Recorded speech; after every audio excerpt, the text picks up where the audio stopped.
Тэр орсон дотор 2 хонжихтаа л хүүхдэд тэрэл хонжихад орсон жижиг ингээл хийгээ шатны доор ингээл ороод ингээл би бүр амар тэр шүнийг би өртөс хийжэж мартав.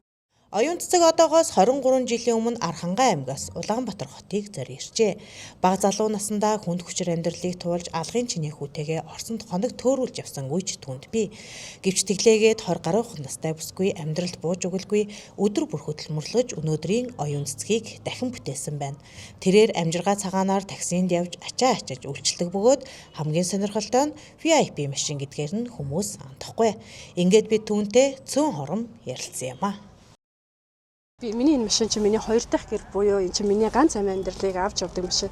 Тэгээ би нөө гарч ирээд ингээл машинаа үнсдэг. Хэвээ хайртай шүү гэл ингээл үнсээл.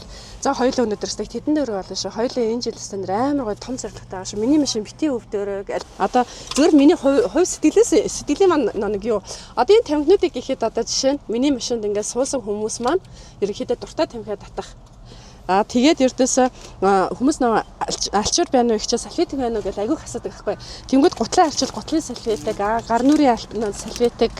Тэгээд нөө ачаасан хүн болгондоо үнснийхээ брэндүүдэрийг нэг юу яагаад сурчлаад одоо янмал буюу тодын аймс ингээд хүн болгондоо гарын биелэг болгож өгдөг.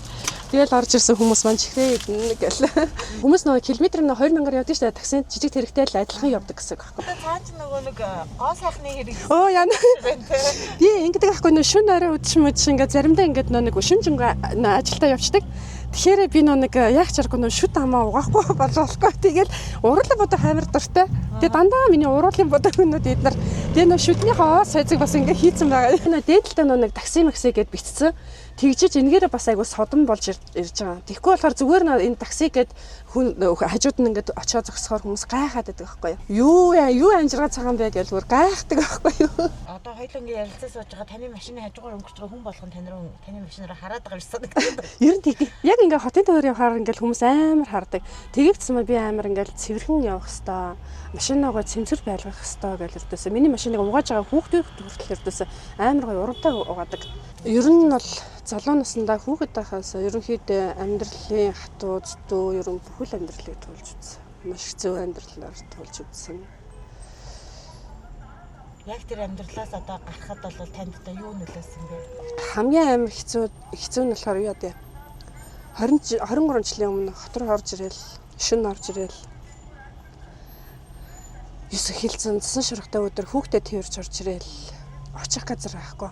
Орцсон дотор хамгийн аимшигтай энэ орцсон дотор 2 хоног хүүхдэд тэрэл юу ч авахгүй ингээл бэдсэн юм амар аимшигтай санагдав.